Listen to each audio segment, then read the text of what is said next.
Jason. Welcome to The Culture right here on the Black Star Network. I'm your host, Farajii Muhammad. Folks, we got a great show for you this afternoon. First, let's talk about President Biden's war of words, calling President Putin a war criminal. This escalates and heightens the tension within the Russian-Ukraine conflict and how that will make America respond. We'll have that conversation with political correspondent Hassan Giordano. Also, let's talk with Ashley Banks about some of the big national news. Emmett Till. We'll talk about Jussie Smollett and the latest developments with Brittany Greiner. We'll get into those conversations. Later, can we talk about reversing toxic polarization? If we talk about what has divided us, will that bring us together? We're going to have that part of the discussion later on. And also, Ralph Lauren's new HBCU collection. Some say it's cultural appropriations. Others say it's not. We'll let you decide. Stay with us. There's a whole lot coming on today's edition of The Culture right here on the Black Star Network. Let's go.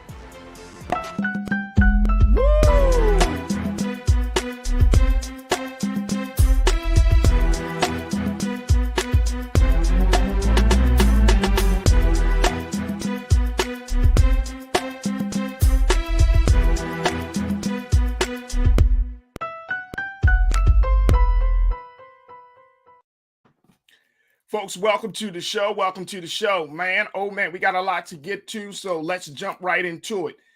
The President Biden, as you know, has been leading up to the point of where we are right now, really talking about some of the atrocious acts that President Putin of Russia has been committing when dealing with this Russian-Ukraine conflict. And just yesterday, the president went as far as to say, for the first time, shifting the narrative about what's going on in Russia, calling President Putin a war criminal. Folks, this takes the conflict to a whole different level. The president says, quote, "I think he is a war criminal." Now, if you have not been keeping up, there has been numerous civilians that have been killed as a result of the Russian bombing and shelling of major cities outside of the capital of Kyiv in Ukraine, and Mariupol, and in other places along the southern, in the western and eastern regions of the country. And so the president is saying enough is enough. We need to call it what it is, a war criminal. I want to bring in a political correspondent. He's the host of and the founder of DMV Daily, Hassan Giordano, to give us some insight about this war of words that President Putin has with that President Biden is having with President Putin. And now in a few moments, we'll be joined by Hassan. But let me just share this with you very quickly, folks. This right here might be the harshest condemnation that the president has had against Putin at this point. And he didn't, you know, the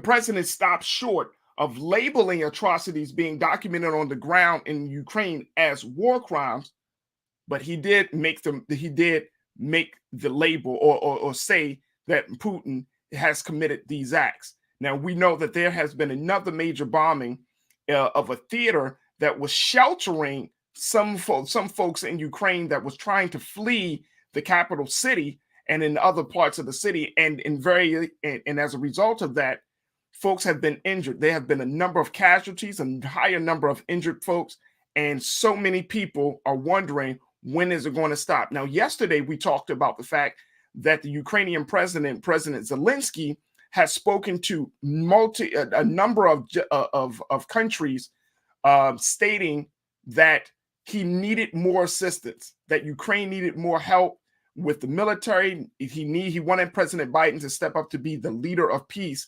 And so all of this continues to add to the already existing conflict that's happening right there. Let's bring Mr. Politics in on this discussion, Hassan Giordano. Hassan, good to talk to you once again, big brother. How are you, sir? What's happening, Captain?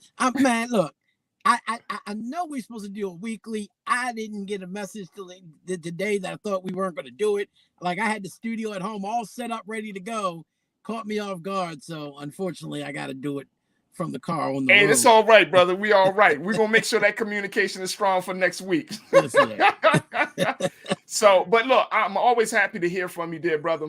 But what do you make of this right now? I mean, in a situation of this magnitude, Hassan, where every action from any type of leader, everything that is said from a national leader, especially coming from the president of the United States, is going to be weighed heavily, considering the nature of this conflict. But for President Biden to go as far as to say, I think he is a war criminal, not directly saying it, not saying that all the bombings of the maternity hospital to the theater to, you know, it looks like that may be the case, but he is still putting it out there. He threw the seed out there. He's a war criminal. How did we take that? How does the rest of the world take that? Well, I think he knew what he was doing. You know, no other foreign leader has come out that far and said that, right? Because they are being more tempered in their responses to Russia and what they do towards Russia at this point. And so, and if you see the White House, let it be off the cuff remarks. These weren't comments that were put into a speech. These weren't something that he said to President Zelensky. None of that. He did it off the cuff, and he did it almost for a reason, because we know President Biden to be someone who does say some kind of off the wall, off the cuff remarks over his career. And I think that was purposely put in there. That was not just impassioned speech, right? They didn't catch him off guard. I think that they purposely did that because the White House is starting to feel pressure from Capitol Hill. Republicans and Democrats now are feeling like this administration has not been strong enough in their response to the war, in their response towards Russia. And President Zelensky has actually been strategically going behind the White House's back to make sure that they get their message across to U.S. lawmakers that they need assistance way beyond what this administration is willing to commit to at this point. Now, according to the definitions of the 1948 Geneva Convention, Farajii, in Article 8, what has reportedly, I want to say that, reportedly been done at the hands of the Russian military to the people of Ukraine is absolutely constitute war crimes, right? So in that essence, he is a war criminal, and these are crimes against humanity, which many scholars will point to actually came about in 1915 from the Allied governments, which included Russia nonetheless. But what we've known to be reported, again, because I think many people are starting to realize everything that's being said in the media is not factual, right? Right. These are things that are being spun in certain ways, whether it's pro-Russia or most of it anti-Russia, for a particular reason. But war criminal is a very strong word. The word genocide, acts against humanity. These are things that you want to be careful in what you say. I mean, if you remember, we got our own war. William Patterson traveled, that was 71 years ago, to Paris with a petition signed by almost 100 African Americans, many of them prominent leaders here in America, that said that the United States are war criminals, right? And has committed genocide against Black people here on the shores of North America. So we got to be very cautious on what we say, how we say it, and what they do. But if you want to be honest about it, I mean, even the president of Biden acknowledged America and its war crimes back in 1915 with the Armenian and Turkish war, and the, you know, how America and its European allies played a big part in that genocide. So I think America wants to be very cautious on its approach, but many people are getting antsy, especially in Congress, on moving even further against Russia. I would definitely have to agree, and you will know it, and you study history, you understand the dynamics of politics, Hassan. And you know, again, I go back to one of my key premises, like the United States is being drawn into this situation. You know, we're this country is about to own this war. As much as the President Biden says this is Putin's war, this is going to end. And I may be wrong and way off on this, Hassan, but I feel like this is going to be a Putin-Biden war, not a Putin-Zelensky war. Well, absolutely. And I think it was strategically initiated from Putin based off of who the president was at a time in our political history that they realized, as do American citizens, that we are weak, right? Many people across the world, we look at television and the way Congress acts here in America and think of it from one lens, and that is our nation's capital. These are our do nothing politicians, and we get upset based off of the political ramifications of whatever's being done. But around the world, foreign leaders are watching it even closer. And for somebody like Putin, who understood the calamities of what he was about to do, he knew what he was doing, right? And I don't want people to think that this is just a crazy man that's just acting out as crazy people actually would do. This is a very smart individual. You can call him any name you want to call him, but don't call him dumb, because that's exactly not what he is. He could have done this 3 years ago when we had President Trump in office.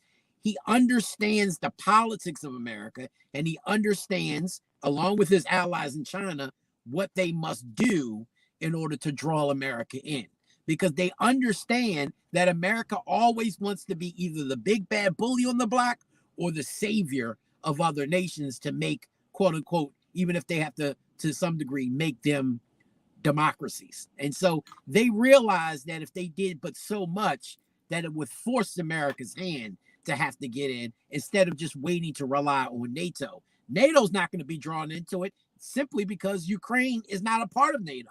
And so at that point, as long as you're not attacking any NATO related country, then they're okay. That's why you haven't seen them going to Poland. And I'm sure if things continue to escalate and they fully take over Ukraine, the next sites will be on Poland, as long as they have the assistance of their partners over in China.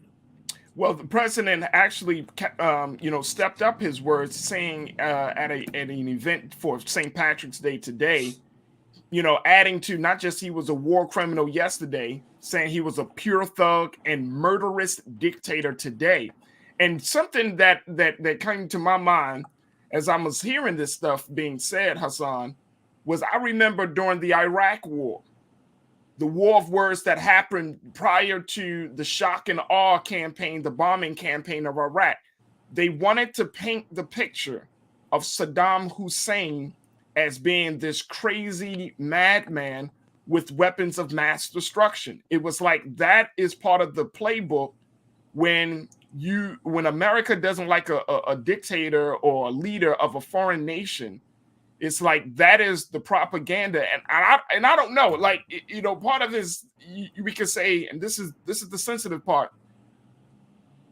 The propaganda, and I'm using that word and in its purest form, the biased narrative that's being told to us as the American people is now being painted. Like the context on how we're seeing Russia, the context of how we're seeing Ukraine is now being shaped by the United States government.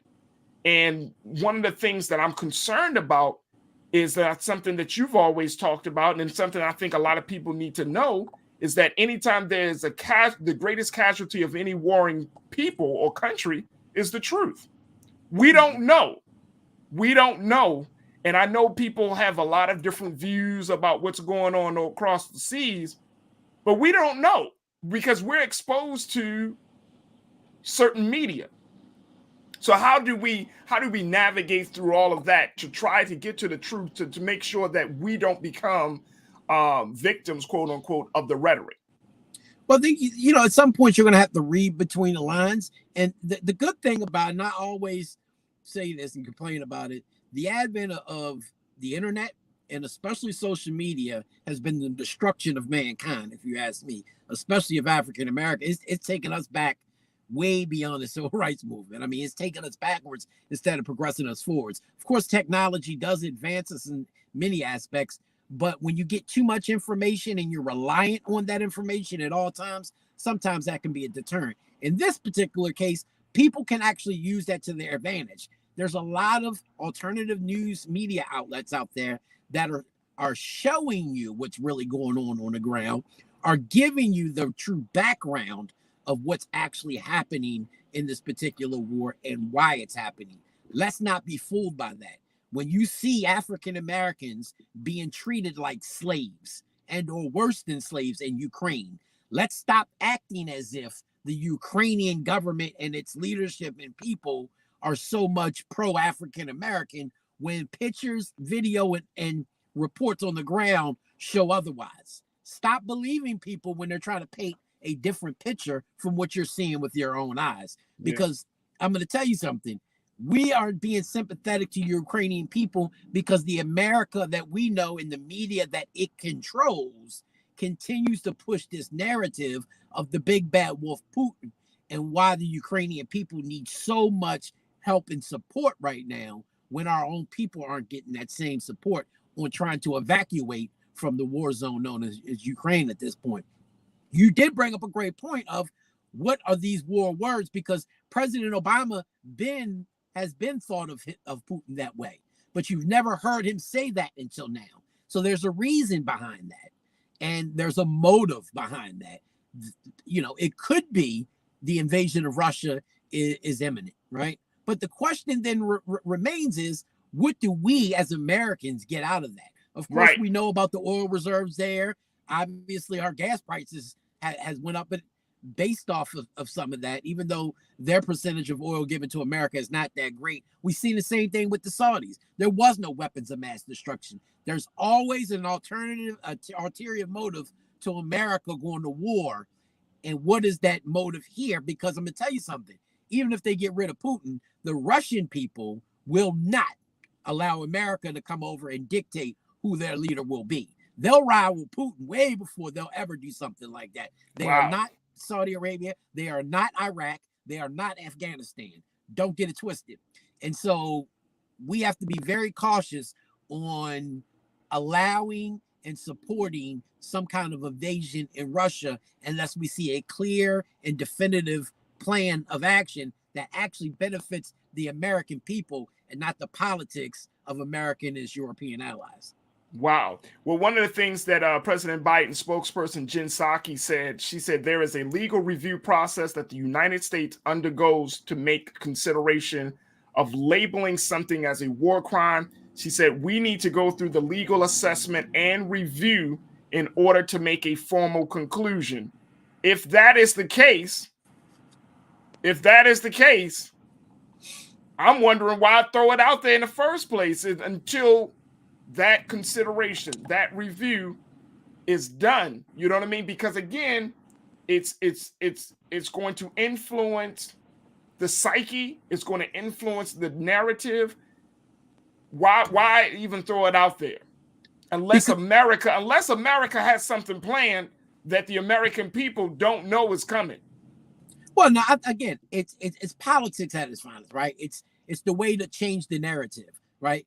President Biden has been getting slammed for not only the lack of resources that he's been giving to Ukraine from his own party, but also from the Republican Party. They've probably done some polling and realized that the majority of Americans are in favor of disciplining Putin and in favor of the Ukraine people. So now you're starting to see the narrative change, the dialogue change. Now you're starting to see a president get more emboldened as opposed to 2 weeks ago when it didn't appear that America was ready for America to do anything to help the Ukrainian people. So as soon as, and that's the problem, politicians usually act off polls and their re-election bids as opposed to what's right and what's wrong. Brother, let me tell you something.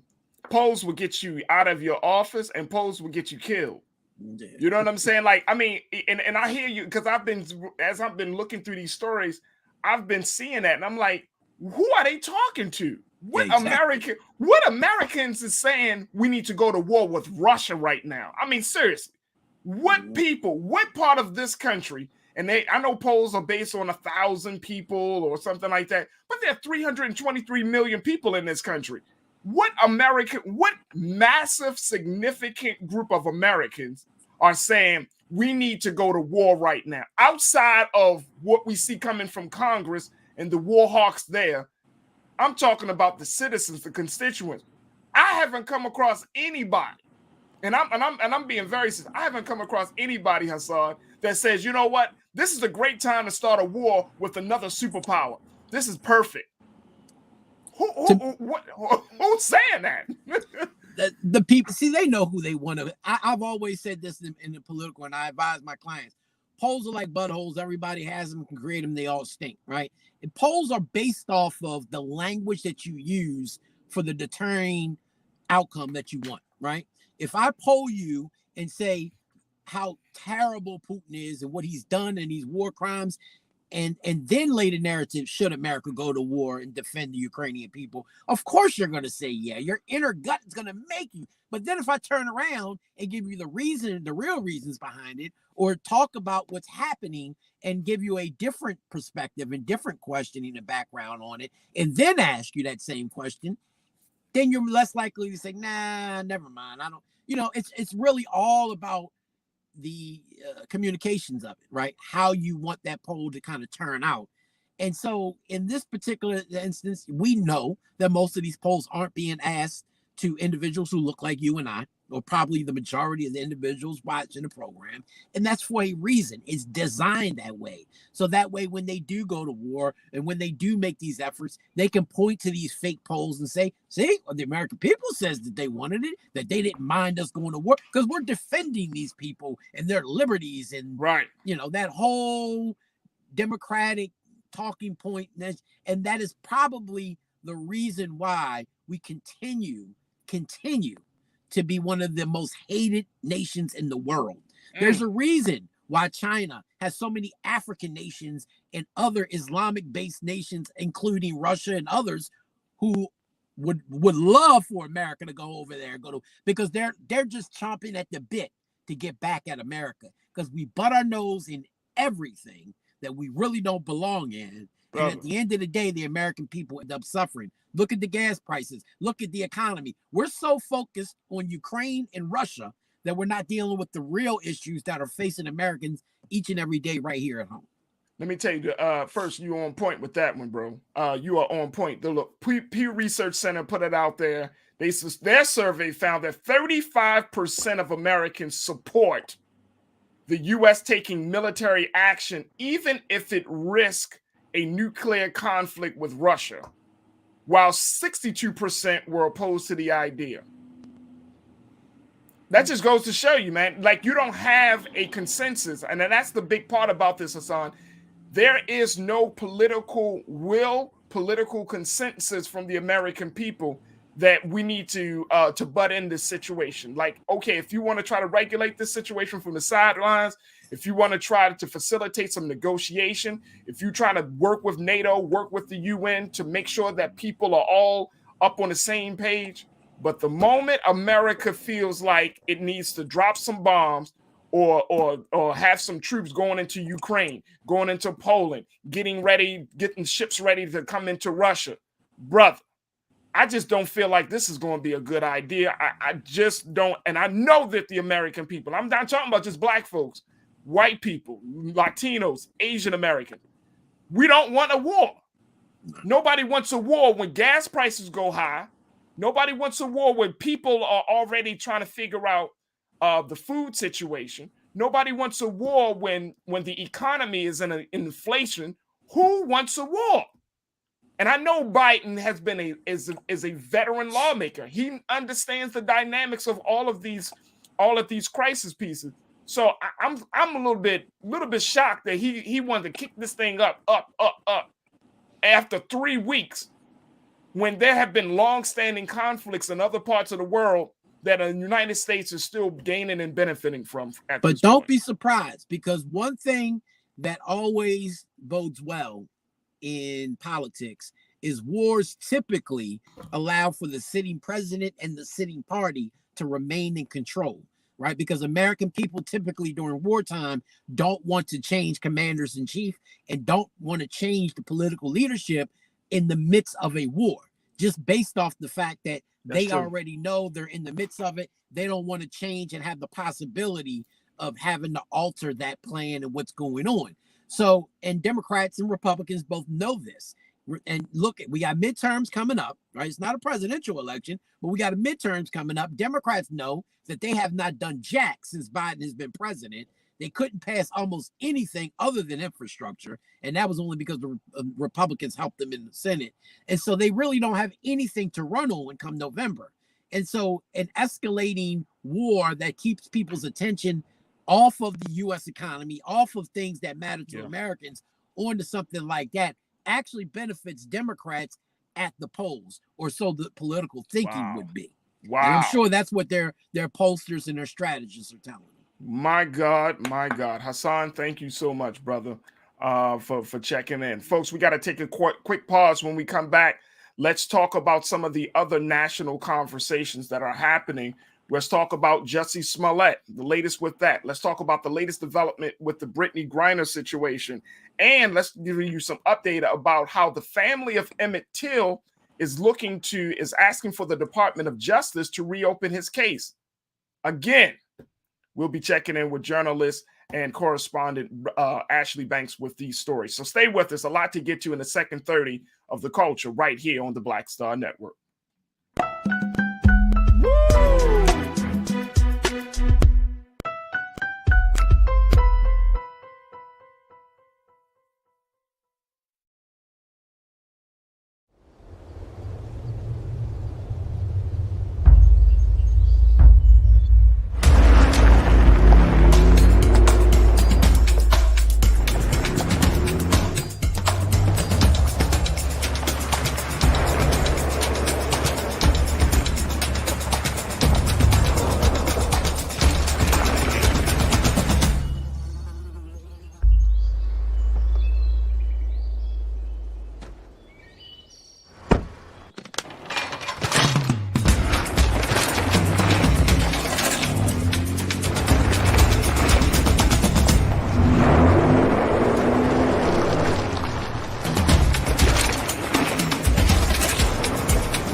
Don't you think it's time to get wealthy? I'm Deborah Owens, America's Wealth Coach, and my new show on the Black Star Network focuses on the things your financial advisor or bank isn't telling you. So watch Get Wealthy on the Black Star Network.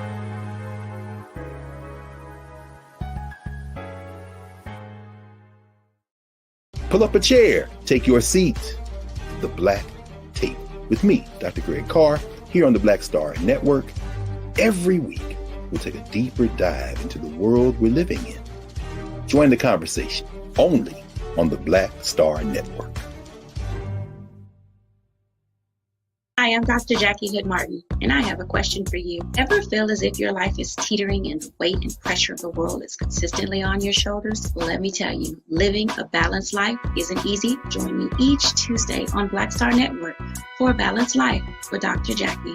We'll laugh together, cry together, pull ourselves together, and cheer each other on. So join me for new shows each Tuesday on Black Star Network, A Balanced Life with Dr. Jackie.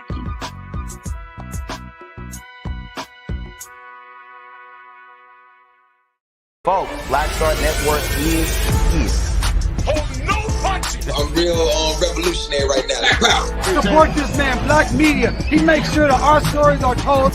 Thank you for being the voice of Black America, Roland. I love y'all. All momentum we have now, we have to keep this going. The video looks phenomenal. See, this difference between Black Star Network and Black-owned media and something like CNN. You can't be Black-owned media and be scared. It's time to be smart. Bring your eyeballs home.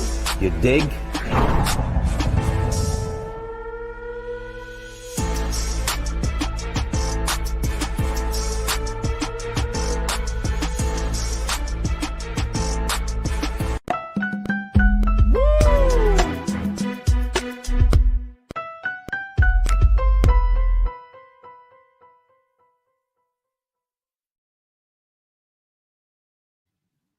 Folks, thank you and welcome back to The Culture here on the Black Star Network. Folks, let's talk about some of the other big national stories that we have been keeping our eyes on.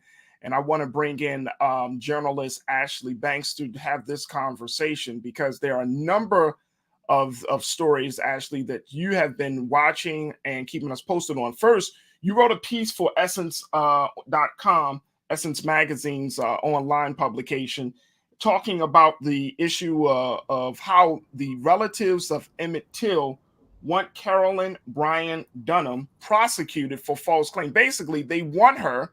They're calling for the Department of Justice to reopen the case, and they want her in behind bars. Talk to us a little bit about this effort. Yeah, that's correct, Farajii. Recently, after the anti-lynching bill was passed a week or so ago, the family was saying they want to see Caroline Bryant behind bars. They don't just want the DOJ to reinvestigate Emmett Till's death, but they want her behind bars. So we know that this case was reinvestigated, reopened back in 2017 when a historian published Caroline Bryant's confession, stating that she lied about Emmett Till whistling at her, and that leading to his death, right, to him being tortured and lynched. But the DOJ says when they investigated this confession, they went to the historian and said, where's your proof that Caroline Bryant actually confessed? And he couldn't provide proof. And so the DOJ then went to Caroline Bryant and said, hey, did you make this confession? To which she responded, she did not. And her family members are saying that at no point in time has Caroline Bryant recanted her confession. So the DOJ, I would say right now, it is unlikely that they will reopen this case. This case was closed December 2021. And it's unlikely that they're going to charge Caroline Bryant because without any proof that she made this confession, there's nothing that they can do essentially. She's 88 years old right now, Ashley.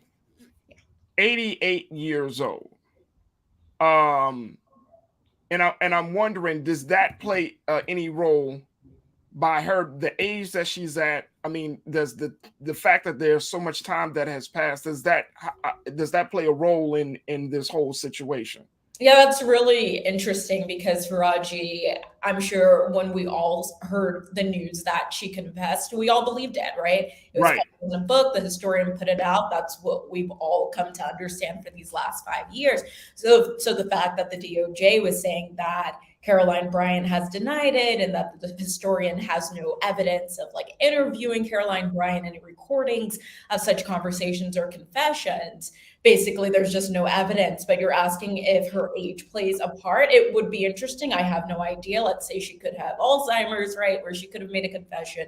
And then she's going through an Alzheimer's episode and it's like, no, I never made that confession. I don't know if that's the case.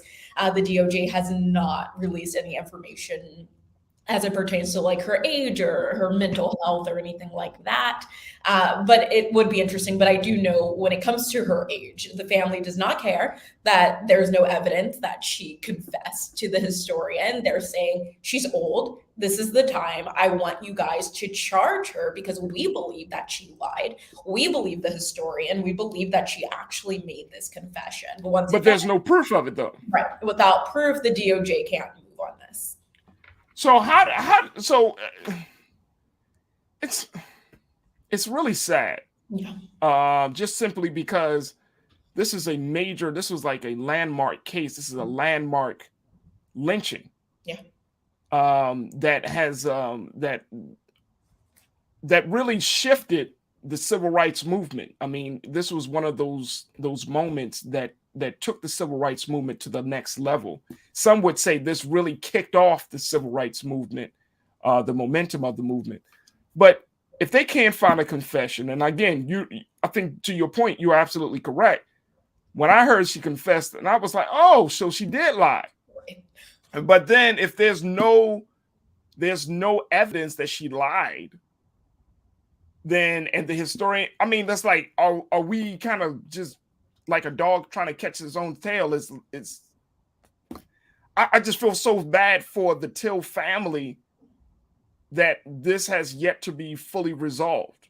Yeah, I agree. They've never seen justice. I mean, yes, there is this anti-lynching bill that's in Emmett Till's name, but that's not really doing much, right, for the Till family. Yeah, that's great that lynching is now a federal hate crime. I mean, it should have been a federal crime forever ago, right? And it's like with the Till family, they're like, we need more. We need you to really dig deeper because we believe there's more to this story. We believe that Bryant lied. And even if Bryant didn't lie, obviously Till being killed in the way that he did for whistling at this woman is not right at all. So no, they haven't seen justice. And obviously they are grasping at straws and doing whatever they can to get justice for a 14-year-old that should not have been killed and murdered in the way in which he was. I mean, look at the picture of Emmett Till, a handsome young black man, young black boy, rather. Yeah, 14. 14 years old.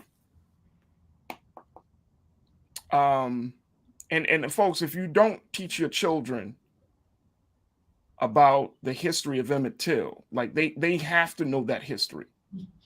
They have to know that history because that's that same history you and I know, Ashley, is what we're seeing with what people would call the Karens of today, you know, and it's mind-blowing that over 60 plus years later, that a white woman can make up a lie that can either cause a black man to become incarcerated or dead. Mm-hmm. And we've seen history of that. I mean, there are countless stories of Black men going to college and having consensual relationships with white women or white girls as they're right on college campuses. And then they get caught and these white girls are basically screaming rape when none of that has happened. And then we see things happen to these Black men, unfortunately, where they're kicked off of their sports teams or end up incarcerated or just expelled from school and never getting that degree. Or in the case, like I mentioned last week about the Central Park woman, right? The white woman who called the cops on the bird watcher. And she was saying that he was hurting her and he wasn't doing absolutely anything to her, but the cops could have showed up, been on the white woman's side, and could have done crazy things to that man. They could have killed that Black man. Absolutely. And so, yeah, we see this time and time again. And unfortunately, I know we're going to talk about Jussie later, but that's why people were bringing up the case where, you know, Jussie lied about what took place with this hoax. But many people are saying he wasn't putting anyone else in danger but himself. But then we have the Karens of the world who are literally putting Black and brown men, their lives in danger. And these people don't end up in jail. And so when it comes to Emmett Till, even if he were whistling at this white woman, it's just unfortunate that he died in the way that he did. He was murdered in the way that he was, and the Till family wants justice. They want to see justice served in this case. It's going to be, and you know, at another point, and we don't have time to talk about it today because I want to make sure that we have the right voices for this part of the conversation around the anti-lynching bill, which is something that I think is timely, but at the same time is highly fascinating that we, after mandate, the United States government really haven't mandated a bill to stop the exercise of lynching Black men and Black boys and Black girls. And I mean, for 2022 to happen, we finally have this anti-lynching bill is mind blowing. But we got to talk about that in another point. We'll certainly bring that up. But speaking of Jussie Smollett, yesterday, the former Empire actor was released from prison because based on his defense that he needed to get out as they are striving to get an appeal on his case. I'm not sure how this works out. So in this regard, like, okay, I understand that you're trying to get an appeal on a case, but I've never heard that you can get an appeal on a case and you can be let out of prison while waiting on this appeal. This is you said it last time, Ashley. There seems to be a lot more to this case, but I'm like, is this really because of this man created this whole hoax, or is this, what am I missing here? Right. I mean, a lot of people are baffled. I know I was when I saw the breaking news that he was being released from prison after only serving 6 days of the 150-day sentence. And so for the past, I would say, few days, his defense team has basically been trying to appeal this case. They've been sending reports basically to the judge saying we need Jussie to be released because we need to protect his mental and physical health. They're saying because of COVID-19, his physical health is in danger. And then due to, just being in prison as someone who's never been there before, someone privileged like him, someone who's a celebrity, who's on television, who's never been in prison, this could really wreak havoc on his mentality. And so he needs to be released, especially since he is a nonviolent offender here. And so the judge basically agreed and said, since he doesn't pose a threat to society, let's release him while you work on your appeal. To many people, this is shocking because once you're sentenced, and usually when you're working on your appeal, your legal team's working on your appeal and you're still in prison. And so what we're seeing here could be a part of privilege. Once again, he is a celebrity, right? And he has a good legal team that he can afford. And this is why we see him released here. And once again, because he's not, he doesn't pose a threat to society, I believe it's okay to have him released back into the public, but he's still on probation. So there's not much that he can do here. But if he were to violate his probation in any capacity, obviously he's going back to prison. But we do have two outcomes that could come out of this, Farajii. And so once, the appellate judge decides what he or she wants to do here, we could see a case where this conviction is overturned, where the appellate judge would say that Jussie's due process rights were violated, simply because we saw Kim Fox, the prosecutor in the case earlier, she dropped all the charges against him, right? Just fined him the $10,000, dropped all the charges. Then we had a special prosecutor who picked up the case again, and sentenced him as he did last week. And so the appellate judge could simply say his due process rights were violated, so we're overturning this conviction. Or the judge could say that this second trial was simply a fair trial and Jussie needs to be sentenced and continue serving those 150 days in jail. So it's going to be interesting to see. It's interesting also because his lawyer, and I want to make sure it's Ninye Uchi.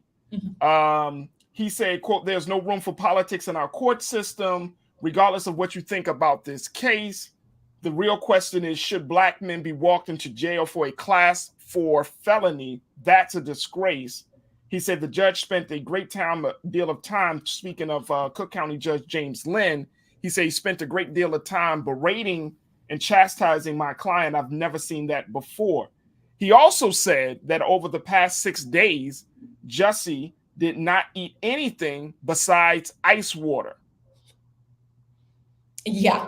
So the ice water thing took me by surprise. I've never been to prison, Farajii, and so I only know when it comes to what people are eating based off of what I've read, my encounters with people who have been to prison. Obviously, the food probably isn't the best, but at the same time, it's just interesting to hear that that's all he was doing was drinking water. And obviously, if you're in prison, you've never been there before, you can react differently, right? Everyone reacts differently to different situations. And so reporter asked Jussie's attorney, was he doing this in protest? And of course, the attorney gave an attorney response and basically said, how would you react if you went to prison? And so I just found that to be very interesting there. But I do agree with the attorney. I believe that, Jussie carrying out this hoax, he does need to face consequences. But I think jail was a bit excessive, especially since he doesn't pose a threat to anyone. The whole point of sentencing is to make sure that whoever was injured, you make them whole. Here, Jussie was injured, and obviously people who are victims of hate crimes, you can't really do anything there. But when it comes to making someone whole or deterring someone from carrying out these actions in the future, that's how you come up with your sentence. What's going to deter them? And I don't believe jail is the answer here, especially being around others who are violent, right? Others who pose a serious threat to society. And so I do agree with the attorney. I think it's best that Jussie isn't in jail, but it's going to be interesting to see what this appellate judge says. It will be interesting because now at this point, actually, with this case, I have to get out of thinking, oh, this is going to be shocking. This will never happen. This stuff is happening. Stuff is actually happening. Speaking of something else that is happening, and we've talked about, which is the case of Brittany Greiner. This is the WNBA star that had traveled to Russia to do some professional work. Ended up on her way back, had some products or some oil that she's not allowed to travel with, some hashish oil, and essentially she was imprisoned in Russia. And this, of course, happened before the conflict of Russia and Ukraine started back in February.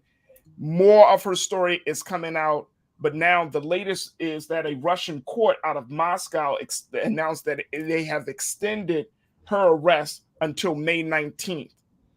Talk to us a little bit about, what's going on with this situation. Yeah, that's correct. She's going to be in Russia. She's going to remain detained in Russia until May 19th. So that's going to make her detained for about 3 months. So now we know that she was detained between February 17th and February 19th for carrying, like you said, cannabis oil in her luggage, something that is highly illegal in Russia. And if she's convicted, she could face up to 5 to 10 years in prison, which is outrageous, right? And so the court in Russia said that they extended her time in Russia just because of a pending investigation. And so they want to keep her there and investigate further. I'm not sure what it is that they want to investigate further, Farajii. A lot of information is sparse, and it has been sparse, right, since she has been detained in Russia. But I do know some family members and some of her teammates have been in contact with her.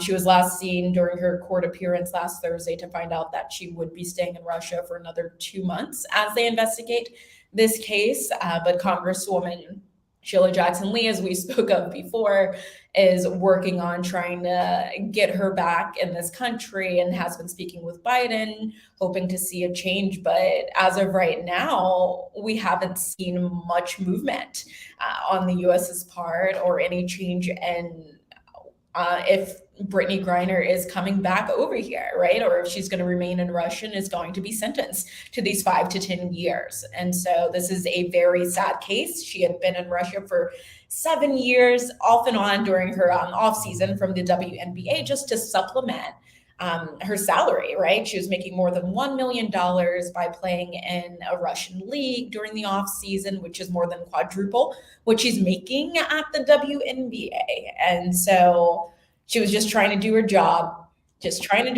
and now she's being detained in Russia. And I can only think about what she's feeling, how she's feeling. I heard a soundbite today from her wife, who is just a little fearful. She's been told by everyone, just stay busy, don't stay focused on what's happening. But it's hard to not focus on the reality that a loved one is in Russia, for goodness sake. Russia right now, who's invading Ukraine and who's run by a dictator. And so really no one knows what's going to happen here. No one knows. Here's an interesting point about it, that it was reported that the Russian state news agency TASS said that the Moscow's Public Monitoring Commission, by the name of Ekaterina Kulagina, said who is responsible for observing the treatment of prisoners. They said that Kulagina visited Brittany at her pretrial detention center and was quoted as saying that the U.S. consul has not visited the WNBA star, despite Russian authorities' willingness to create all conditions for their visit. Have you heard anything about that? No, I haven't, but that's interesting. And so I'm not sure how much of that I would actually believe until getting a statement from the US's side. simply because right now Russia would probably do everything it can to look good, right? They want to do everything they can to look good in the public eye. And that's the job of the person who put out the statement, to put out a good statement. Let's make Russia look great. So I would take that with a grain of salt and wait for a statement from the US. To see what's really going on there, because who knows, right? And I don't want to speculate. Who knows what's really happening? And now we also, as we saw with Congresswoman Jackson from the state of Texas has already put a word that to free Brittany. Now Brittany has another supporter in someone who I didn't think would actually. I didn't think this would be on her radar. Former First Lady, former Secretary of State Hillary Clinton posted a message on Twitter about Brittany Griner's case and said #free Brittany. Yeah. How much power, how much weight will that carry in this whole scenario?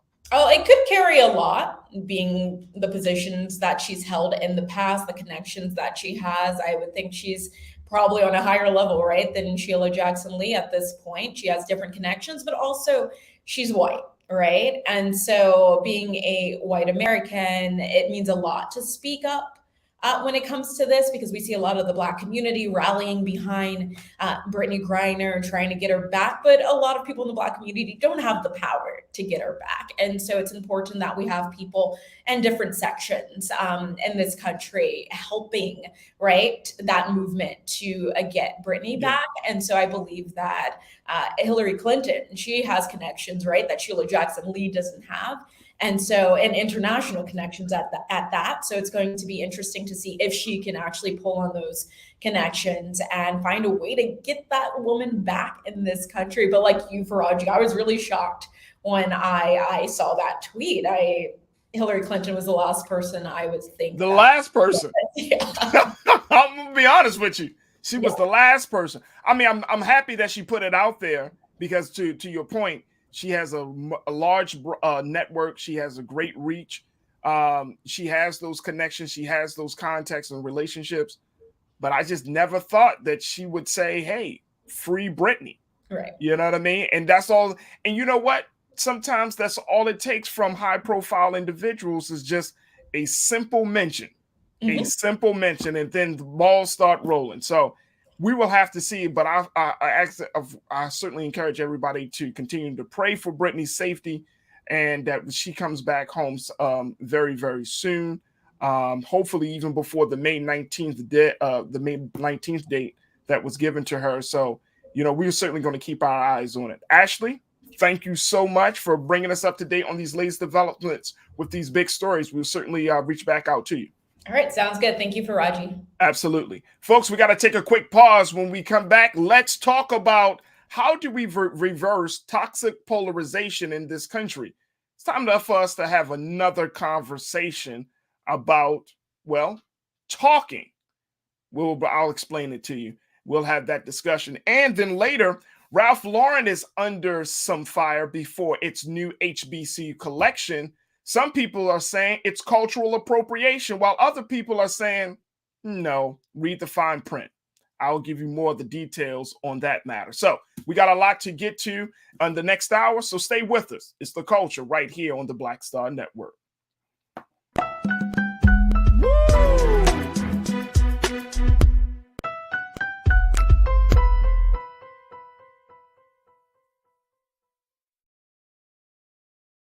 Don't you think it's time to get wealthy? I'm Deborah Owens, America's Wealth Coach, and my new show on the Black Star Network focuses on the things your financial advisor or bank isn't telling you. So watch Get Wealthy on the Black Star Network.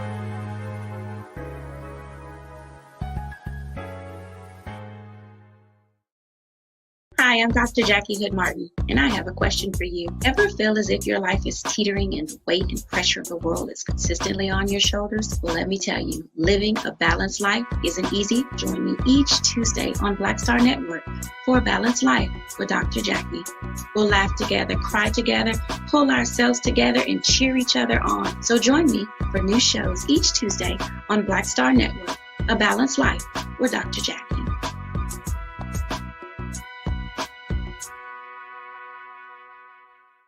Pull up a chair, take your seat. The Black Tape with me, Dr. Greg Carr, here on the Black Star Network. Every week, we'll take a deeper dive into the world we're living in. Join the conversation only on the Black Star Network.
Folks, welcome to the second hour of today's fantastic show right here on the Culture on the Black Star Network. Let's talk a little bit about something that I think that we cannot forget, something that I think that is so important, that you're talking about essentially the future of this country if we do not address the big elephant in the room, which is the division that is currently present in the United States of America. Folks, there have been a number of surveys done. There have been a number of studies done that show that America is more divided now than she has ever been. And if you think about how serious that really is, that we got more technology, we're part of a global network, people are making more money, all of these things, right? How is it that this country is still divided more now than it has ever been? Considering, if you think about the history of this country and all of the big crises that have had that this country has had to face, all of the big movements, social movements that this country have undergone, we're more divided now than ever before. There was a op-ed that ran in the USA Today by a gentleman by the name of Pierce Godwin. And Pierce puts up the idea that he said, America is in danger of falling apart. We need to act now before it's too late. And one of the big ideas that he said within his op-ed was that we're so divided in this country that if we don't do something right now, if we don't change the course of the conversation, if we don't become intentional in bridging the gap that divides us, whether it's political gaps, economic gaps, educational, social gaps, then we're going to find that this country will no longer be. And I think that he has a point, which is why I wanted to have this conversation with my culture crew. We're joined by Rashad Staten, and of course, Nira Muhammad. Rashad serves as an educator. He is also an activist, and Nira is an educator as well. And she's host of Queen Talks with Nira Muhammad. That podcast can be heard on all streaming platforms. But Rashad and Nira, again, thank you so much for being a part of the conversation today. Good to see you. Hey, peace and blessings. Always a pleasure. Nira, what's up, sis? How you? Farajii, always good for the culture. Always trying to be, big brother, trying to be. All right, let's jump into this right here. Because I think Mr. Godwin is on to something which I think we need to delve deep into. In his piece, he was saying that he said that experts who witnessed sectarian violence break out in countries around the world are sounding the alarm in the United States, begging us to grasp what our once exceptional nation could soon become. This danger isn't lost on the American people.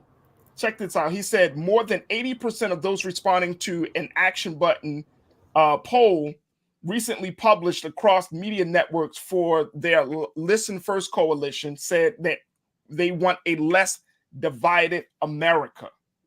Let me just throw this this stat up here. Check this out.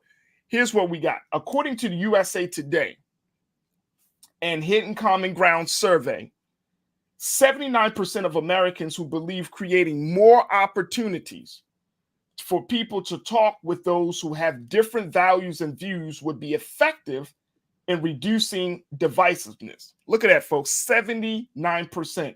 When assured that they would be listened to respectfully, more than 4 times as many Americans, 61%, are interested in talking across differences.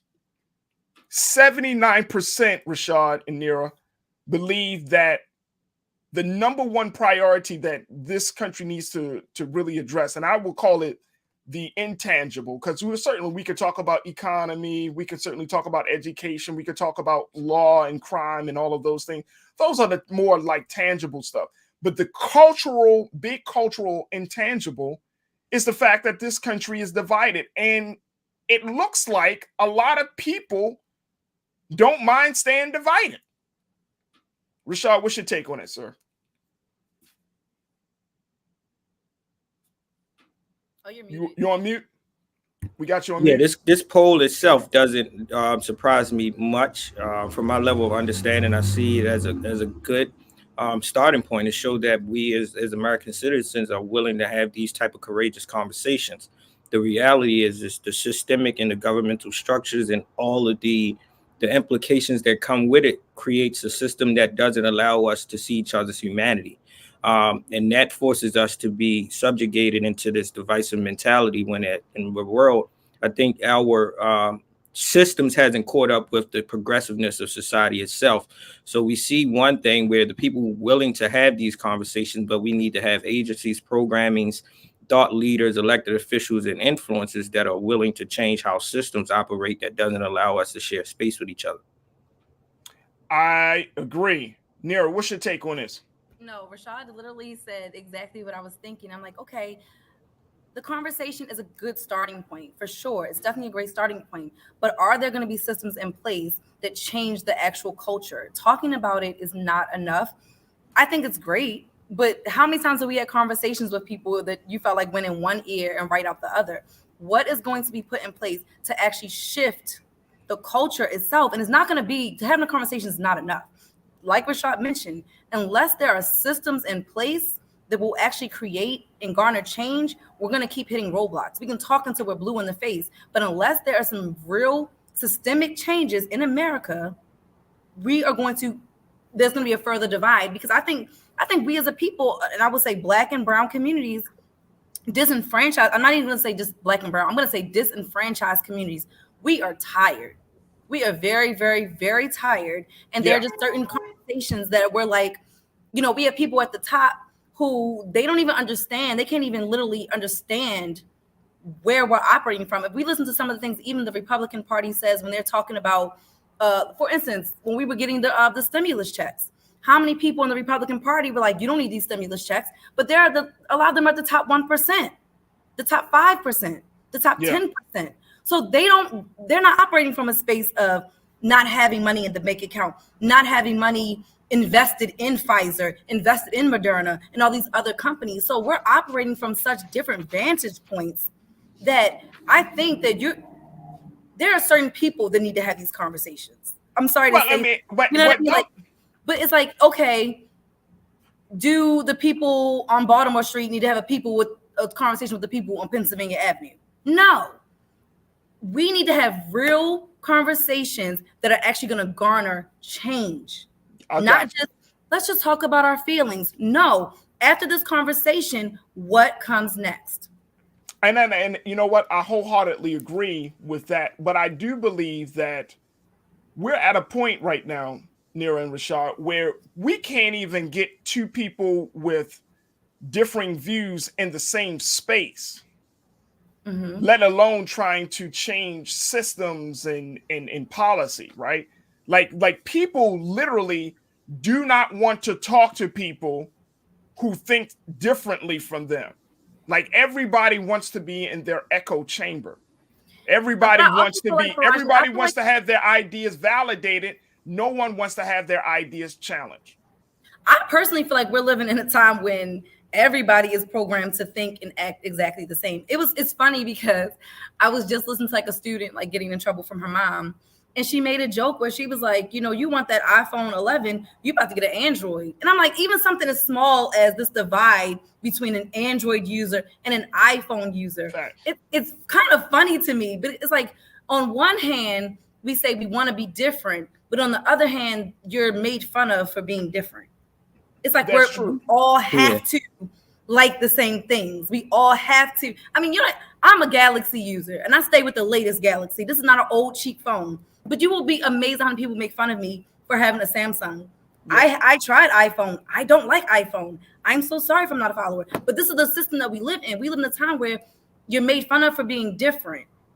You have to, they want you to be, everyone is programmed to be exactly the same. We have to think the same. We have to do the same things. And when you do think outside that box, a lot of people are afraid of being canceled.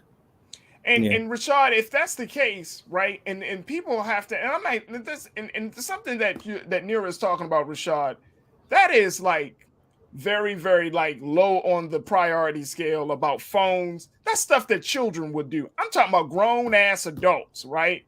Grown ass adults ready to go to war with you over an idea, over a perspective, over a viewpoint. Like, you know, even with, you know, calling you out your name, talking bad about your family, wishing death upon you, just simply because you don't agree with them.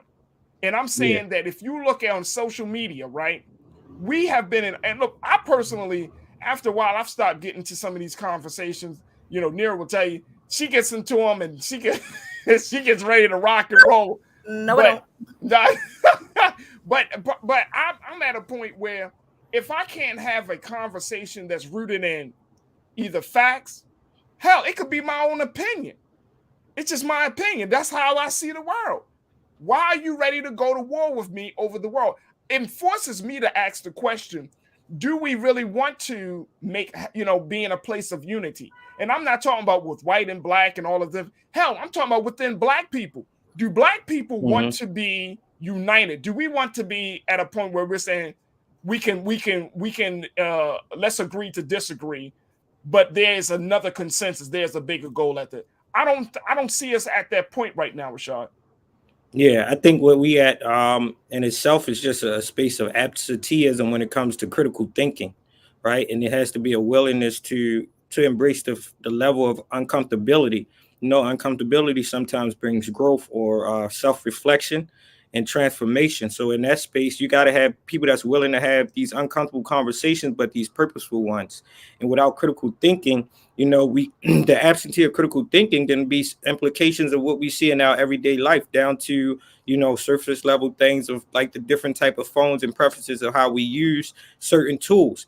But also our educational system doesn't allow our young people to grow into adults who are critical thinkers. Most of the public education system is set up for you to regurgitate rhetoric that's being taught to you by someone else, for you to check off an answer that is the preferred answer versus you making sense of your own truth, right? And that's why it's important to have educators like yourself, Nira, that formulates a different approach to how we're developing our minds and how we engage with our peers, either being young people and adults.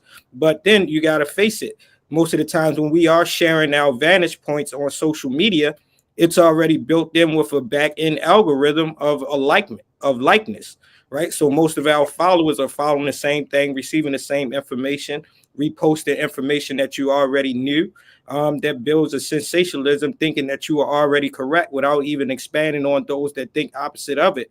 So when it comes down to race, when it comes down to economics, social experiences and things of that sort, if I'm in a classroom, I'm in a boardroom, I'm in an office, I'm at my workspace, and all of us think alike, when you come across someone else that's different, you turn your nose up to them rather than sitting back and being an empathetic and compassionate leader. So these polls say one thing, but the reality is we got societal tools that don't allow us to expand on how we should operate as human beings. Yeah. And I think that here's to add to that, brother, is that, you know, the critical part of division is taking the time to listen. I don't know if we have the skill set at this point. Like maybe we need to reteach that, you know, and I'm not talking about in a classroom setting, but we need to teach the art and the skill of listening. There's a science to listening, not listening to just only till you can respond, but listening to become empathetic, listening to try to understand the other person's viewpoint, listening to see if there is some common ground that can be established between you and the other person if y'all are not agreeing. Can I just throw something out there? As an educator, I get so offended sometimes when I hear people say that certain things are not taught in schools. That's bullshit. That's not true. We do teach these things in school. We have restorative circles.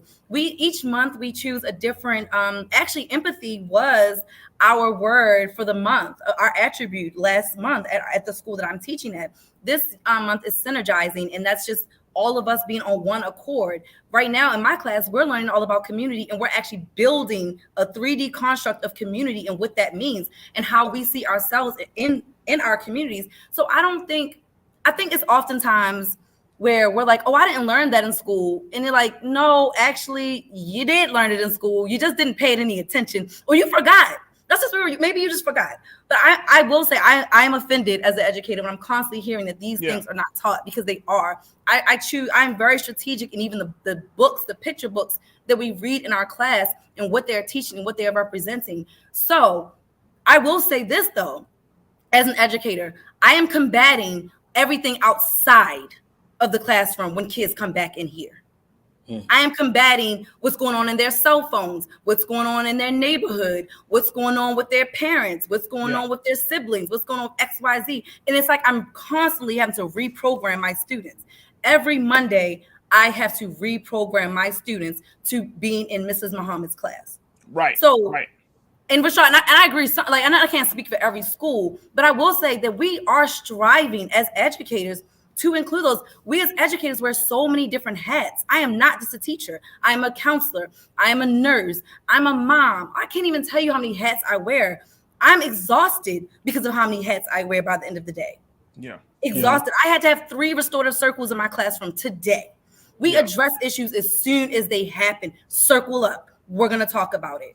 And you know what? Rashad, don't you teach a little bit of restorative practices and restorative justice? Wasn't it something that you did? Yeah, I do it. Yeah. So thank you for correcting that. Even the conversation around divisiveness. Thank you for correcting me from generalizing versus specifying. I should have specified versus generalizing. But yeah, that's what. And these conversations like this of like, all right, making somebody more self-aware is the conversation to finally see impactful change and implementation of different approaches. I agree. What we see in these strategies and programmatic efforts around restorative practices, holistic circles, courageous conversations, equity protocols, those things do exist. But in a larger scale, I would like to see it operate across all of states. And again, if we're thinking in a larger sense, it's like it's called the United States of America, right? Where we are. The purpose is to be united. It's not uniformity states of America where we should all think and act alike. And that's when we got to start understanding the difference between language and how language shows up in everyday life. Unity means that we can be understandable despite our different lenses, experience, and expectations. But uniformity is a space where we often think if we're united, we all got to act, think, and walk and speak alike. That's exactly. I love that. I love that.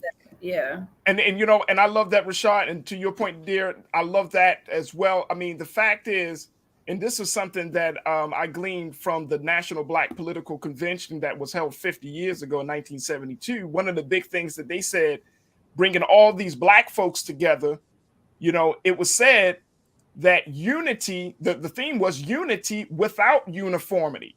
To bring people together, to allow them to still have their individualism. We respect their individualism. However, your individualism does not supersede the collective progress. right? And I think that is one of the things that has been disrupted from us as a people in this country, where there was a time where we did have unity without uniformity. Okay, everybody's not going to be a doctor, lawyer. We saw Black people moving in those spaces, right? And then the culture started to change, where it was less community, more individual, and it started to break us up, right? I remember that me generation started to. I grew up in the 80s. I grew up in the 90s. It got to the point, it just got all about you, the I. Yeah. That's what social media is built upon. I remember growing up when you saw all the grandmas out sweeping their porch. You know, the marble steps were swept. The community was kept clean. You knew the people in your community. You knew the person a couple of blocks down. You could just go to their house, and if you came home and your mom didn't see you, she knew whose house you were at in the community. We had to get back to that. I love that you guys made that difference between uniformity and unity, because I think that's where we're getting confused. People are pushing back on the uniformity, not unity. I think we're pushing back on uniformity because they've gotten so intermingled, you know what I mean, when they shouldn't have been. And I agree. I know I have rebel tattooed on my foot. The moment you tell me I got to think and act like everyone else, I'm running out the door. That's just not me. But again, I think it's because we've just gotten those wires crossed. I never put words to that until you two just did today. So thank you guys. Yeah. Like, I never thought of it in that like uniformity. I've never thought of that word before. So yeah. I mean, because it creates this homogenized culture, right? Look at y'all using our big words. I can't with y'all too. But I mean, if you think about it, it creates this homogenized culture, right? That is acceptable. And that is palatable for everybody to accept. And guess what? That doesn't have to be the case. Like, we can still show ourselves, our individuality, our cultural backgrounds, all of those things. But I mean, who's going to say? And just think about this. Who is going to say, I don't want better schools? I don't want a better economy? Who is going to say, I don't want freedom, justice, and equality? Who pushes back on those principles and those ideals? No one, right? So yes, that's where we start. But I think that one of the big things that we're seeing in this country right now, folks, is the fact that we have leadership. And this is the sad part. And this is where I think that we have the greatest opportunity. Leadership has created a culture where it's all about the individual. That's leadership. And that's the corruption within the leadership space, right? Where they have created that. So if leadership has created a culture where they're trying to tell us it's all about the individual, that corporations is better than community.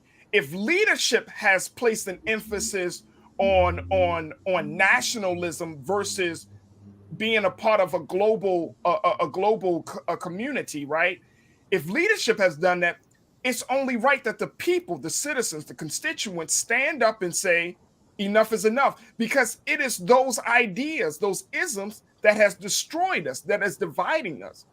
Yeah. And that's the pushback I want us to start to look at, because people act like, and Rashad and Neil, y'all both know, back in the day, we look to government for everything. But what if your government is becoming your enemy? What if your government is the source of your division? Has the government become our enemy, or has the government as Black people always been our enemy? Well, the government as Black people has always been our enemy, but now the government is becoming the enemy of not just Black folks. I don't think. I think it's all people. I think that the corruption that we're seeing in government has gone beyond just racial lines and ethnic lines. But which calls my question. Go ahead, Rashad. What caused my question is that these data points that you lifted up, right, and from this the poll itself, is these numbers that is inclusive of all folks, or is these data polls that was collected by Black folk, right? Well, these are probably all folks, most likely. Right. So with that being said, I'm thinking it's like now we as people have to change our environments and the spaces that we often show up in so that we can share space with other people that don't look like us, that think otherwise, right? Like if anyone knows me, I enjoy going to cigar lounges because now I'm sitting across somebody that doesn't look like me, coming from a different cultural background, may have been a traveler, right? And they are a transplant to the city or the space that I frequent.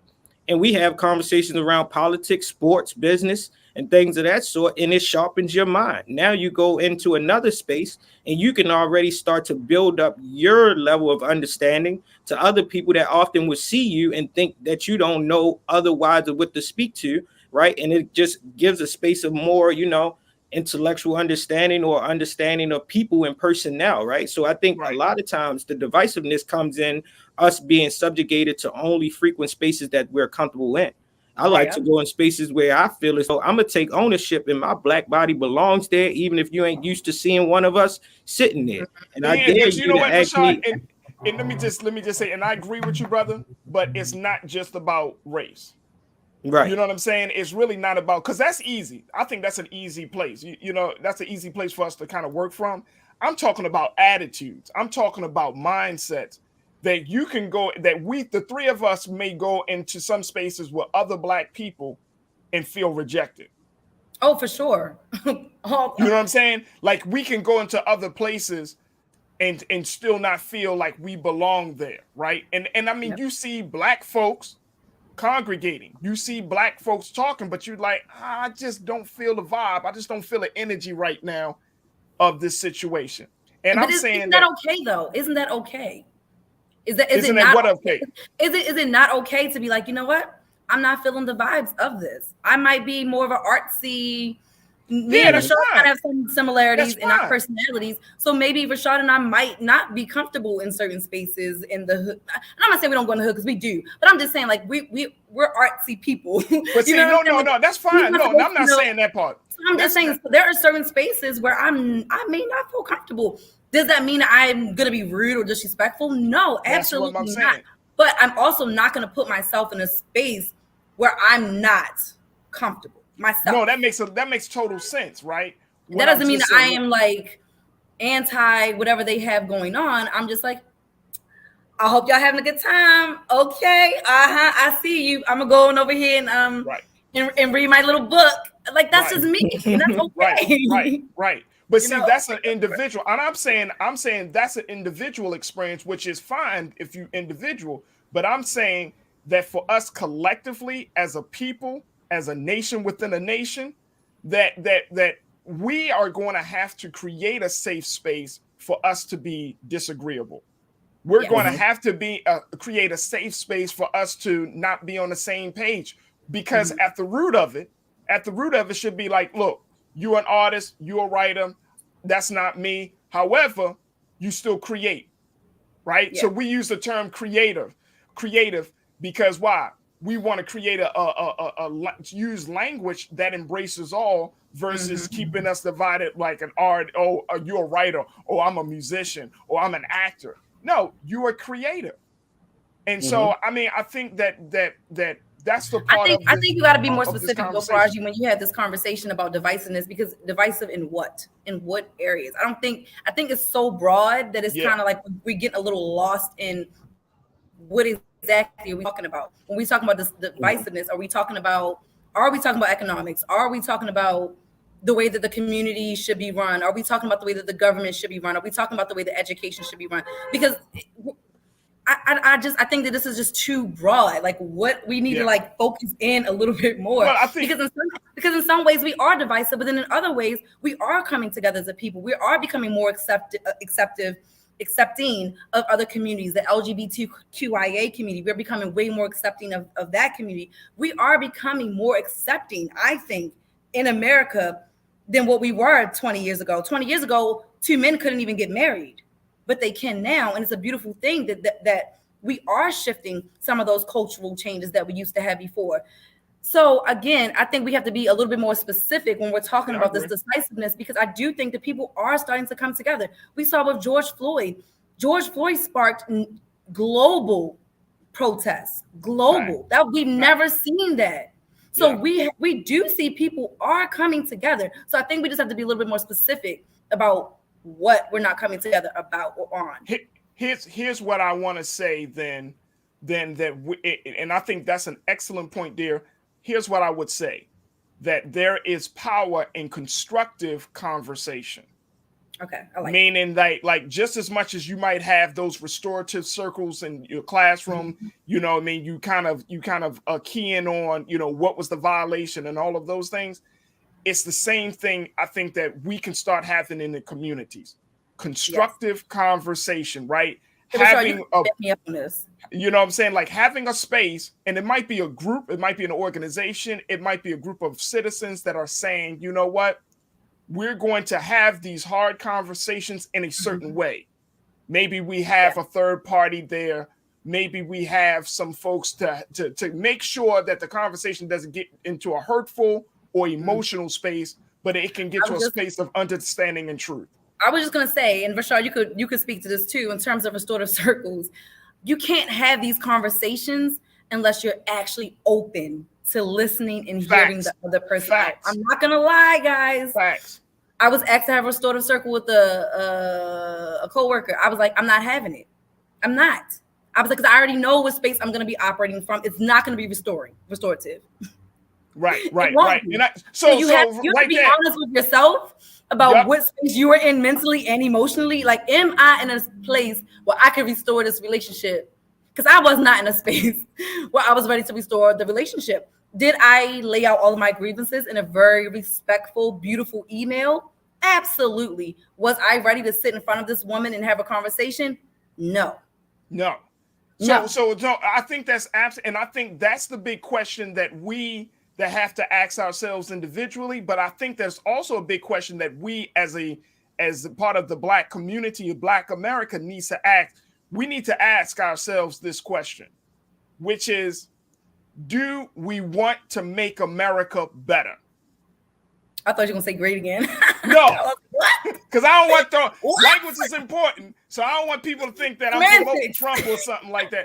No, but I'm saying at the root of all of the pain, the struggle, and the challenges that Black people in this country face each and every day, I want to see us be restored. Do we want to make America better? Do we want to take full ownership of this country and more importantly, full ownership of our destiny and our fate to say, you know what? I want to make it better, because no conversation, no technique on how to having a conversation is going to improve. It's like you're a part of a relationship. If the relationship are going through challenges, the counselor always asks the very first question: do you want to be in this relationship or not? Because if you do, there's one set of things that we can go. But if you don't, it's no point. So we got to ask ourselves, in our relationship to this country as a people, do we want to be in this relationship? And I think, Rashad, that's the overarching question that we have to ask. I think that's the big thing. You got 30 seconds, bro. No, I think you nailed it on the head. The idea of, like, are you ready? Do you have the capacity? Are you willing to listen? Are you willing to be understanding and reflective? And then at that point, are you willing to act? And after that is then, all right, once you have these thoughts put on paper that is being resolute in some type of way, how are we going to make sure that it moves up the ladder, that we can have systemic change and space for us to see change happen in our lifetime? Because other than that, we'll continuously have the same repetitive conversations over and over that just becomes, a dulled voice, and you don't see nothing manifest itself. But I think you nailed it on point. And I think the critical point of being specific to the umbrella of divisiveness is the first part to go, right? You can't just sit in general and speak of divisiveness, and then we got 20 different topics that we can possibly pick up, because now we're divisive on the different lenses that we want to approach around the solution. That's it. Oh, look, I gotta take a quick quick break. Excuse me. When we come back, more from our culture crew: Rashad Staten, Nira Muhammad, and a whole lot more. We're going to switch gears. Big conversation there, but let's switch gears a little bit. Let's talk about Ralph Lauren's HBC collection. How some people say it's cultural appropriation, while other people say you're wrong. Let's have the conversation. Stay with us. It's The Culture here on the Black Star Network.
Hi, I'm Dr. Jackie Hood Martin, and I have a question for you. Ever feel as if your life is teetering and the weight and pressure of the world is consistently on your shoulders? Well, let me tell you, living a balanced life isn't easy. Join me each Tuesday on Black Star Network for A Balanced Life with Dr. Jackie. We'll laugh together, cry together, pull ourselves together, and cheer each other on. So join me for new shows each Tuesday on Black Star Network, A Balanced Life with Dr. Jackie.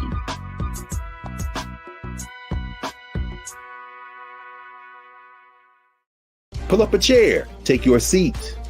The Black Tape with me, Dr. Greg Carr, here on the Black Star Network. Every week, we'll take a deeper dive into the world we're living in. Join the conversation only on the Black Star Network.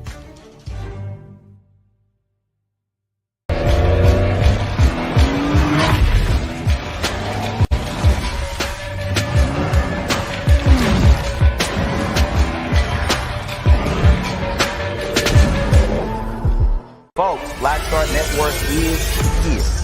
Oh, no punches! I'm real revolutionary right now. Support this man, Black Media. He makes sure that our stories are told. Thank you for being the voice of Black America, Roland. Hey, Black, I love y'all. All momentum we have now, we have to keep this going. The video looks phenomenal. See, there's a difference between Black Star Network and Black-owned media and something like CNN. You can't be Black-owned media and be scared. It's time to be smart. Bring your eyeballs home. You dig?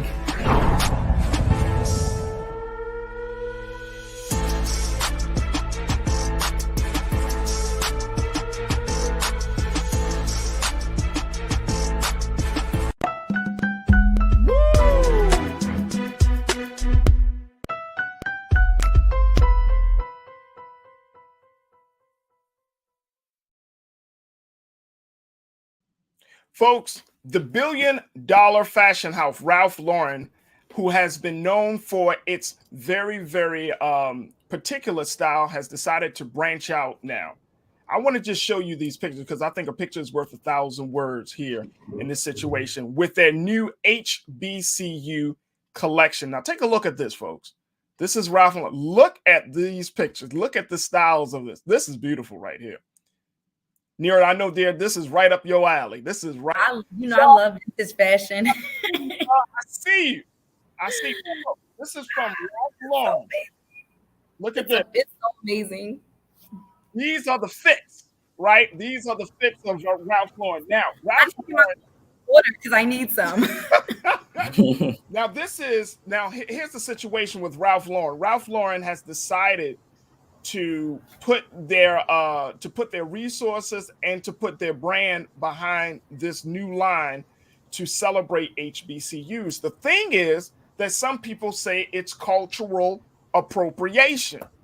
However, folks, do you think that Ralph Lauren can just put this together without Black folks being at the table? Absolutely not. Morehouse and Spelman definitely teamed up with them because this is like an ode to Morehouse and Spelman. They definitely teamed up with them to create this line, to design this. This is Black designers getting a seat at the table. We've always wanted to get these seats at these types of tables. So for us to finally be getting them, when I see Black designers getting to sell their merch in Target, these things make me happy, especially as a Black designer and artist myself. Why should we not be able to get into big commercialized spaces? Why not? I think it's beautiful. Yeah. Why is it not beautiful that we're finally being recognized for what we bring to fashion? Because we bring a lot. I'm tired of us always having to look to other cultures and other big fashion houses in order to promote Black excellence. Yes, I do want to see more Black, of course, designer or companies being promoted. But if Black designers are on this project and they design it and these fabrics, I am all for it. It's beautiful. It's absolutely beautiful. So it's not a cultural appropriation if Black folks. There was some white people wearing the outfits, yeah. Well, and the other thing is because some people, Rashad, will say, you know what? Why do we give our skills and our talents to a white company like Ralph Lauren? They're making money off of it. Yes, we're putting out our ideas, but some people still have a problem with it. Well, one, I'll say this. We're going to just stake the claim now. It's cool to invest in Blackness. right? Yes. It is cool to invest in Blackness. It renders revenue and a return on investment that even these top 10% that is controlling the market has learned this, right? But what we're seeing now is some respectability towards the investment in Blackness. We're seeing it from some parts of the NFL to the NBA. We're seeing it in other places. Just visually seeing this, it's very symbolic and representative of the boule, right? These times when our great D9 and Greek letter organizations was there, when they was little photography was in existence or used to scale out what our imagery looks like, that this shows some honor of the representation and the legacy of Black folks, right? And then the second that I want to build off is this level of like divisiveness. At one point, then we yell to the fences saying, hey, we belong at these tables. We belong to be these designers, these creative partners. And then when we finally get it, we're still questionable of the intent. But we should not be questionable of the intent until we follow the dollars. If Ralph Lauren and others are saying that they are using Black designers to honor HBCUs, and we can follow the dollars to go back into capital projects, investments in helping to change policy and legislation, that our HBCUs across the country are still dealing with de jure segregational policies in comparison to TWIs and PWIs, and we can see that they are helping with them, then I am all in favor of it. One, and the second, and my third point to it is this: it looks good. One, it looks good, and this is a marketing strategy that we don't see H&M putting a young Black boy on there and saying monkey. Or Gucci having the red lip. And Rashad, when Black people get a little bit of money, Rashad, you know the first thing they want to do is go buy Gucci, Louis Vuitton, Balenciaga. Black people equate Black excellence to white designers. We know they do. I get pissed off by it, to be honest. I know for me, I've been trying to like invest in like Brandon Blackwood, Black owned designers. They are luxury. I'm sick of, as soon as Black people think we're doing something, we're validated through these white designers. So for people to be behind our cultural appropriation, that's a little weird to me, because I feel like Black people are so big on, oh my God, I gotta have Gucci sandals, I gotta have a Louis Vuitton belt, I gotta have a Gucci belt. But now all of a sudden, when a white designer, well, not white designer, but a white company uses Black designers to create a line that honors Black excellence in our history, now it's a problem? Make it make sense. Yeah. Well, let me just share with you what so many people are saying. Janelle checked in and she said, we just have to make sure the profits get back to support the culture and community that inspired Ralph Lauren. Now, hold up. Hold up. Who does I want you to put exactly who designed this, because I bet you there were Black designers behind this project. No, Black designers were behind this. Okay, that's what I thought. Okay, so let's No, so no, they no. got Black paid. Designers, Black designers designed this. This is their Black work. Designers designed this. They get paid for this, so we're gonna shit on Black designers. No, and that's what I'm saying. I'm like, asking questions. No.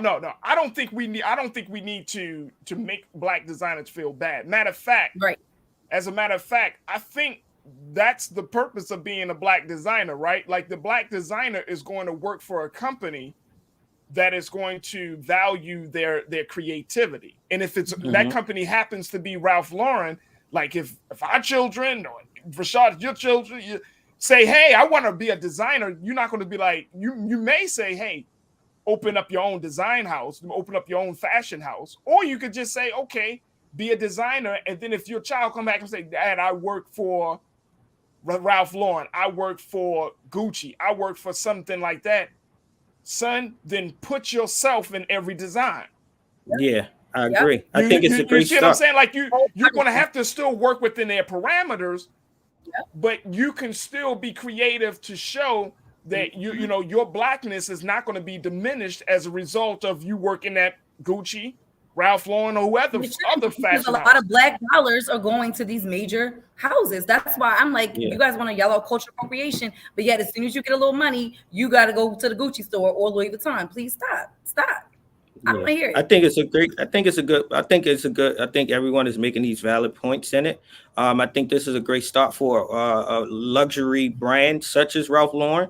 and showing a different direction of the organization. I think it's a great starting point. And like we said, if we follow the dollars and we can see an investment going into Black communities, Black collegiate institutions, then who is us to question it when it's being designed by Black folks in good likeness? Right. Let this me ask is y'all a a good question. representational point, and it doesn't take out the competitiveness. It doesn't say that we can't invest into Black-owned luxury brands that are up and coming and is emerging and have found a way to be sustainable.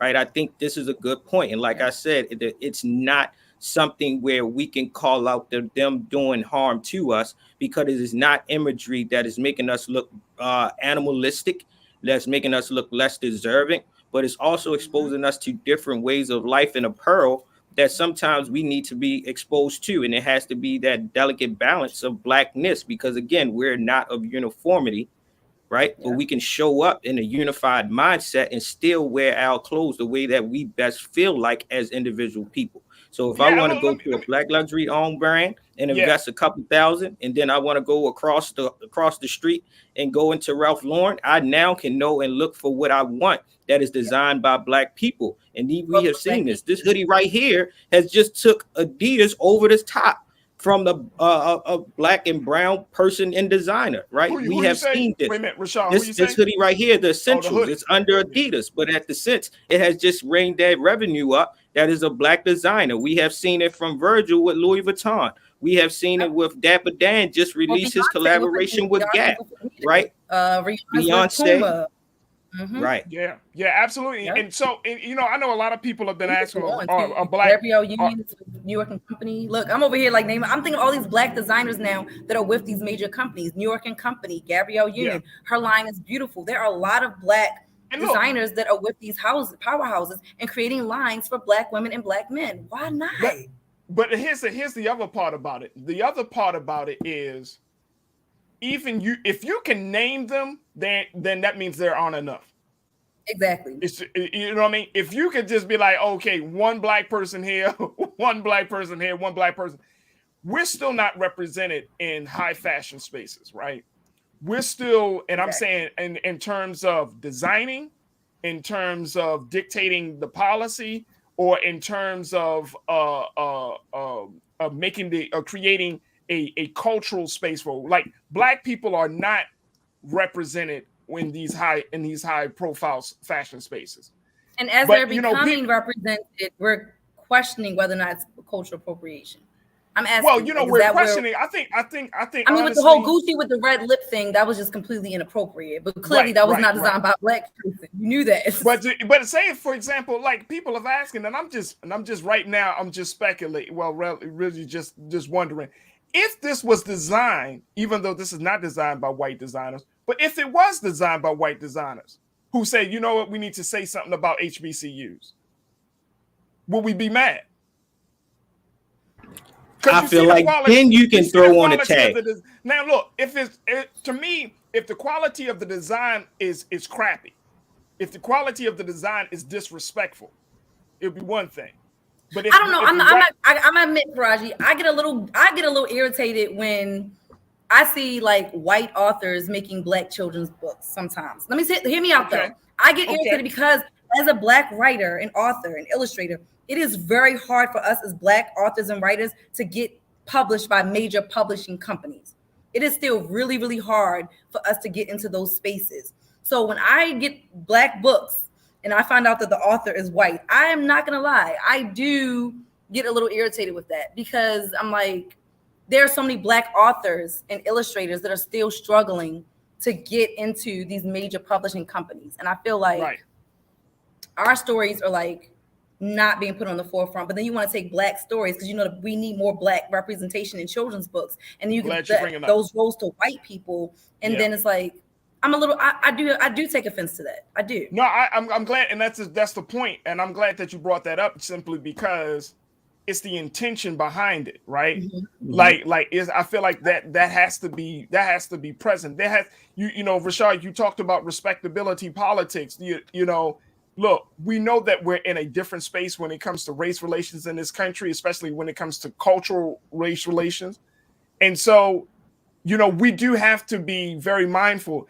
I'm happy that Ralph Lauren has decided to employ designers from, black designers to represent Morehouse and Spelman. Hell, one of the even they even hired a Morehouse College psychology professor to consult, and he's actually pictured in the campaign, but he was hired to consult on the project. Mm-hmm.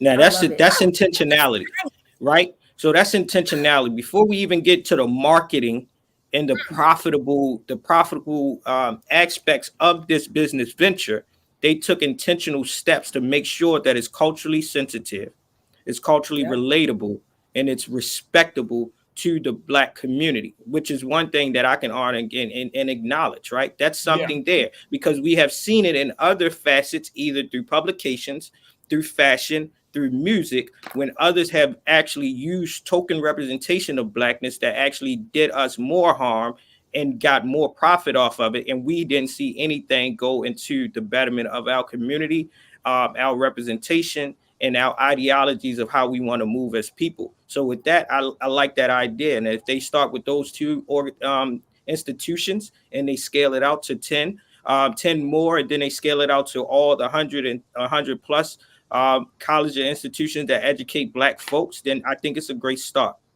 It's a great start.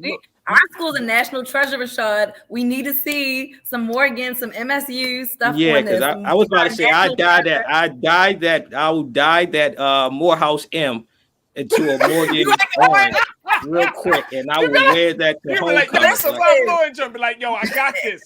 I was so pumped when our school became a national treasure, though. I was like, we are a national treasure, baby. Like, what?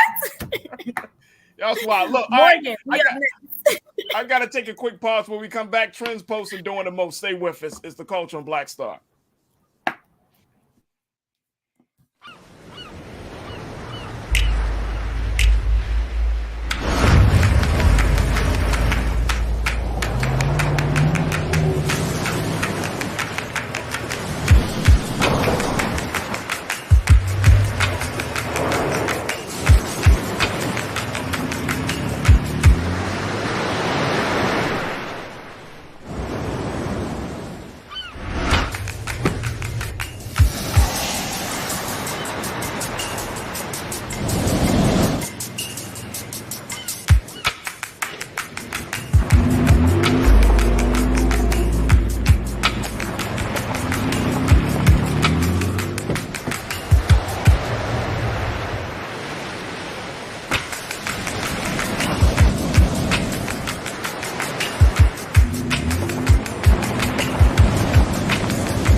All right, folks.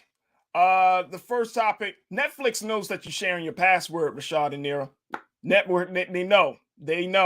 They already know it.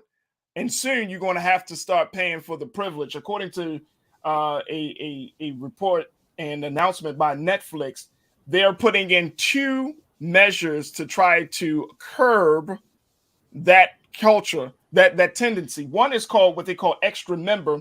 People, and with extra member, people who subscribe to Netflix standard and premium plans can pay to add an account for up to 2 people they don't live with. That's for people like Rashad. So, but you can have like 5 accounts though. So why? Because they know you're sharing passwords. But that's the point. If I had 5 profiles, duh. They went back and checked their coins and realized they got more viewership than the revenue. Exactly. They like, wait a minute, hold up. It's a lot more people streaming than we got subscribers. Let me log in. What they're gonna do? Like, you can't log in. No, it's just going to give you a chance to. They're gonna introduce this soon, but they're saying they haven't done this worldwide. They only are going to they're going to do this in some other parts of the world, Chile, Costa Rica, and Peru. So they're doing like a test run, but they're letting Americans know. Oh, so it's just not an American problem. Not yet. This is a global issue This is a global issue, bro. This is a global This is a global This epidemic. is a global issue. All right, so that's one of them. They got this thing called extra. Wait. Why does Nira look like? Share. Like if I got Disney Plus and you got Netflix, we gonna share. All right, so that's one of them. And then the other thing they have is what they call profile transfer, which is an option that let subscribers of any tier transfer their profile information, namely their watch history, to a new account that they would pay for. What? Yep. So they're changing membership and tier options based off of them trying to make sure that the account personnel is those that is actually viewing it. Man, it took them a while. It took them a while to catch on. I thought you had to pay more anyway to allow like a certain amount of profiles. Netflix is going up on their. They already went up multiple times though. They've already gone up. Yeah, they're going up. But I'm confused. You can have more than one profile. It's not like me and my sister are using the same profile, because then I'll be like, hold up, who watched this show? I'm not on episode 3. I'm on episode 2. Right. So it's not like we're using the same profile anyway. Well, look. All I'm gonna say, dear, is that you will need to cut off some people and stop giving away the passwords. No, Netflix is the one that I don't have. I have every other streaming service but Netflix. Listen, Mirror, you on live show. Stay innocent till proven guilty. Don't just Smollett yourself. Thank you. All right, let's move on before Mirror incriminates herself. I'm confused. I'm confused because, like, on my Disney Plus, like, you are allowed to have multiple profiles. Yeah, so they saying that we gotta live in the same house. They said we gotta live in the same house. Yes. Yes. What you think it was for the hood? Of course not. Right. Like you got 16 people in your profile. They be looking at your house like. I only have the allotted amount. I only have the allotted amount that I'm allowed to have. The allotted amount, exactly. Netflix has currently 222 million subscribers. Oh yeah, we know that's a low number compared to how many people be. And all of their most popular movies are streamed. They probably like, wait a minute, hold up. Netflix don't even be having the good new movies for real. They be having the shows. They know that's interesting. Let's try this. This is also trending right now. Mike Tyson. Everybody know who Mike Tyson is. He is actually gone into business to release a line of edible gummies. The gummies are shaped like ears, and they're called Mike Bites.